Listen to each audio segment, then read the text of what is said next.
सो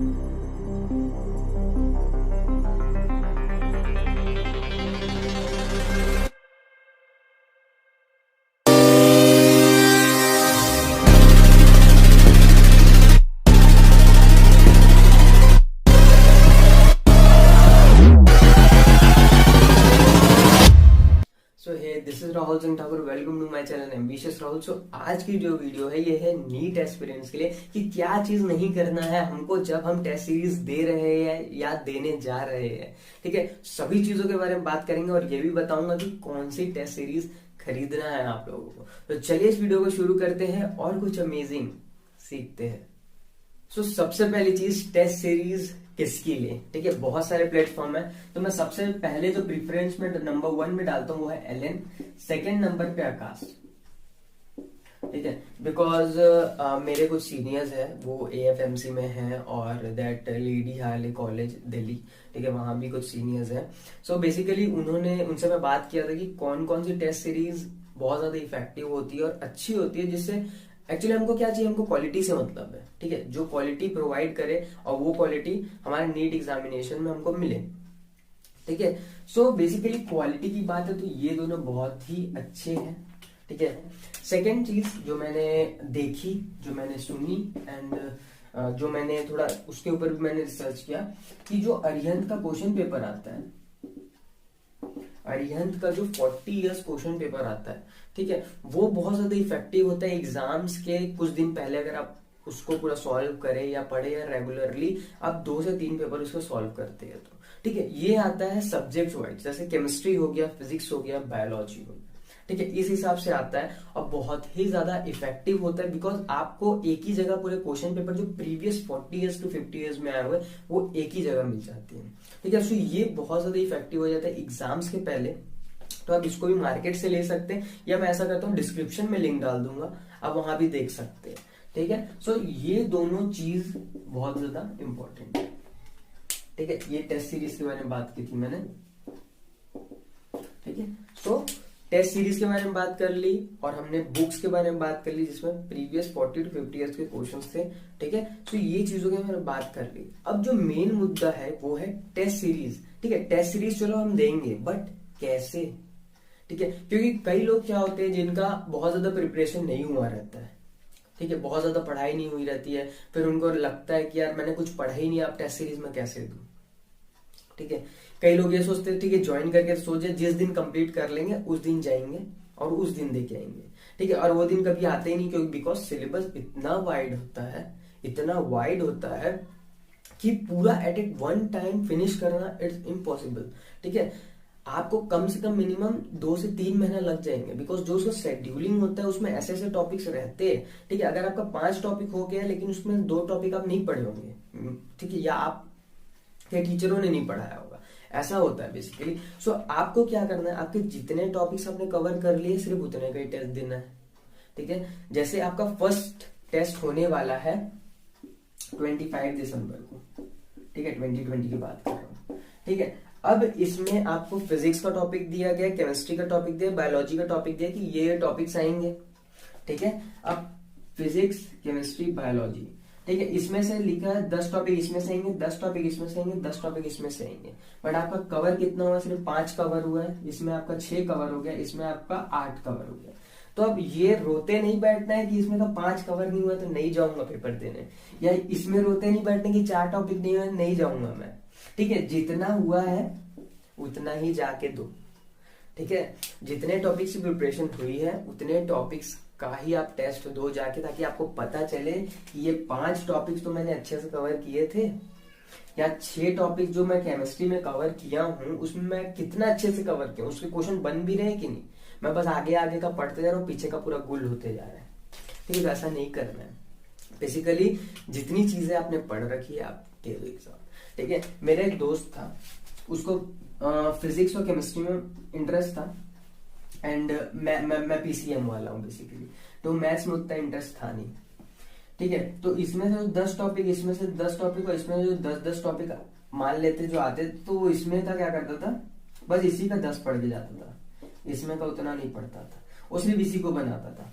ठीक है, बिकॉज उसके पीछे एक माइंडसेट ये था कि मेरे को सिर्फ 2 ही सब्जेक्ट को JEE में टच करना और एक अच्छा NIT लेना है, ठीक है।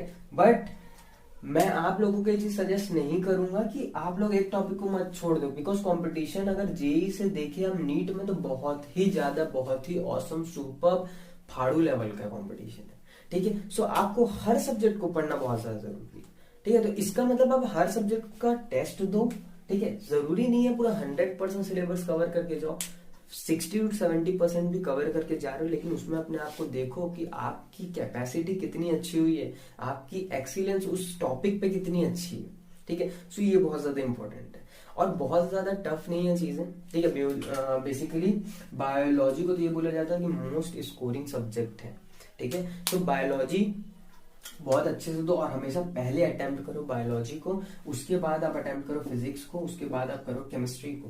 बिकॉज फिजिक्स, क्योंकि मैं भी JEE से हूँ तो फिजिक्स मेरे को आती है बहुत अच्छे से, एंड मैंने बहुत अच्छा स्कोर किया था JEE में, ऑल अबाउट 95% मेरी फिजिक्स पे आए थे।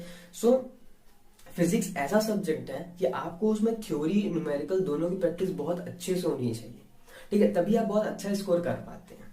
अगर आपका उतना अच्छा मार्क्स नहीं आएगा फिजिक्स में तो मतलब अगर आपका थ्योरी और न्यूमेरिकल वर्ड उतना अच्छा नहीं होगा तो आप उतना अच्छा स्कोर नहीं कर पाएंगे, ठीक है। सो हमेशा इसको सेकंड नंबर पे रखो। जब टेस्ट सीरीज देने जा रहे हो फर्स्ट प्रेफरेंस में बायोलॉजी डालो, बिकॉज मेरे बहुत सारे फ्रेंड्स थे जो कि बायोलॉजी मतलब जो कि मेडिकल की तैयारी कर रहे थे, तो मैं उनके साथ क्वेश्चन बनाते थे, हम लोग फिजिक्स एंड केमिस्ट्री का क्वेश्चन साथ ही बनाते थे, बस मैथ्स और बायोलॉजी की हमारी क्लासेस थोड़ी अलग होती थी, ठीक है। तो बहुत अच्छा रिलेशन था मेरा उनसे, तो जब भी मैं उनसे बात करता था सो वो लोग हमेशा बायोलॉजी पढ़ते रहते थे, ठीक है। The main consent about reading all the time biology is that is most scoring subject, ठीक है, मोस्ट स्कोरिंग सब्जेक्ट, ठीक है। उसके बाद वो फिजिक्स बनाता था, बिकॉज केमिस्ट्री ऐसा सब्जेक्ट है आप थोड़ा लास्ट में दोगे थोड़ा टाइम तो चीजें बन जाती है, अगर आपको कॉन्सेप्ट थोड़ा सा क्लियर है, ऑर्गेनिक क्लियर है, थोड़ा इनऑर्गेनिक की चीजें रटी हुई है, ठीक है। बट अगर आपका फिजिक्स बहुत अच्छा है तो आप सोने पे सुहागा कर सकते हो नीट एग्जाम में,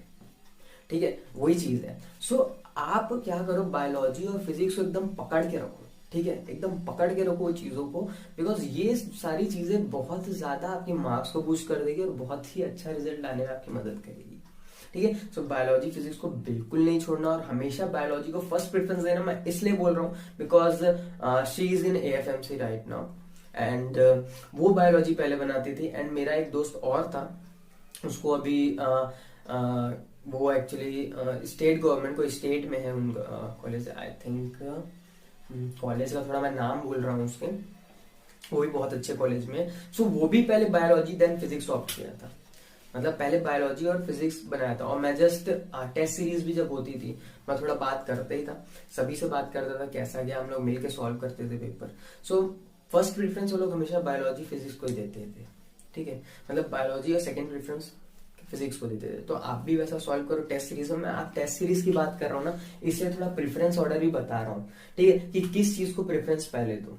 अगर आप सोचोगे मैं फिजिक्स को लास्ट में करूंगा तो नहीं हो पाएगा, बिकॉज आपको थोड़ा कैलकुलेशन करना पड़ेगा। आप थोड़ा आराम से सोचना है इस बात को जो मैं बोल रहा हूँ, फिजिक्स में थोड़ा कैलकुलेशन पार्ट होता है। सो आपको अगर कैलकुलेशन बहुत अच्छी है आपकी, ठीक है, तो आप एक बार लास्ट में थोड़ा चांस ले सकते हो, ठीक है, लेकिन आपको उसके पहले ये देखना पड़ेगा क्वेश्चन किस टाइप का है, ठीक है। क्वेश्चन अगर खतरनाक है, अगर आप उसको लास्ट में रखोगे तो छूट जाएगा पेपर। तो हमेशा बायोलॉजी को पहले रखो, सेकंड में फिजिक्स करो, थर्ड में केमिस्ट्री को रखो, ठीक है। सो ये सभी चीजें थी टेस्ट सीरीज के बारे में, और जितना भी प्रिपरेशन हुआ जाके दो, ठीक है। एंड तुक्का मैनेजमेंट के बारे में बताता हूँ एक चीज में, ठीक है, हंसना नहीं ना।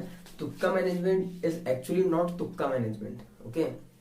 हमारे जो सबकॉन्शियस माइंड में ना कई चीजें स्टोर हो जाती है, कई चीजें स्टोर हो जाती है जिसको हम पर्टिकुलरली पढ़ते नहीं है, बट हम देखते हैं, सुनते हैं, क्लास में लेक्चर सुन रहे हैं, ठीक है, कभी हम लोग टेस्ट सीरीज पेपर सॉल्व कर रहे हैं तो हम देख रहे हैं पेपर्स में वो चीजें आ रही है, ठीक है। सो हमारे सबकॉन्शियस माइंड में कहीं ना कहीं हो जाती है, ठीक है। तो हमको अब तुक्का management it ultimatum of eliminate the answers, ठीक है, एलिमिनेट करना है हमको जो आंसर्स के नहीं हो सकते, ठीक है। हमको ऐसी इंट्यूशंस बिल्ड करनी है अपने अंदर कि हमको पता चल जाए कि ये हो सकता है। अब वो कैसे होगा, जब हम 4 ऑप्शन दिए गए हैं, ठीक है, अब हम उसको एलिमिनेट करना चालू करते हैं, ठीक है, एलिमिनेट करना चालू करेंगे, चलो ये नहीं हो सकता, फिर दूसरा देंगे, अब ये तीनों में ये भी नहीं हो सकता है, तो एलिमिनेट करना भी आना चाहिए। और ये कब आएगा, जब हम टेस्ट सीरीज देंगे। अब एक बात बताना, एक क्वेश्चन आता है कि इंडिया के कौन से राज्य को राइस बॉल ऑफ इंडिया कहते हैं, ठीक है। और ऑप्शन में दिया है कोलंबो, ब्राजील, जर्मनी और छत्तीसगढ़, ठीक है। तो थोड़ा हम कॉमन सेंस लगा सकते हैं, इंडिया में क्या है, छत्तीसगढ़ है, कोलंबो है नहीं, ब्राजील है नहीं, जर्मनी है नहीं, ठीक है। तो एलिमिनेट कर दिए, लास्ट में आंसर छत्तीसगढ़ बचा, लिख दिए, ठीक है। सो ऐसे थोड़े इंट्यूशंस बिल्ड करने अपने अंदर और ऐसी चीजों को थोड़ा समझना है। बहुत मजा आता है। टेस्ट सीरीज दो, फाड़ के दो टेस्ट सीरीज, और हर हफ्ते 2 टेस्ट सीरीज दो, ठीक है। जितनी प्रिपरेशन होती है रहने दो ना, ठीक है। केमिस्ट्री की पूरी नहीं छोड़ो, ठीक है। बायोलॉजी फिजिक्स जितना हुआ दो, लेकिन दो। सो अगर वीडियो अच्छी लगी हो तो लाइक करना, सब्सक्राइब करना। कोई भी डाउट की क्वेरी होगी आप कमेंट करना मेरे को। आप इंस्टाग्राम में हो तो मेरे को वहां भी फॉलो कर सकते हो, rsThakur.27। मिलते हैं अगली वीडियो में, बहुत ही अमेजिंग टॉपिक कुछ सोचे हैं मैंने अगली वीडियोस के लिए। सो मिलते हैं उस वीडियो में, तब तक के लिए thanks lot, take care, all the best.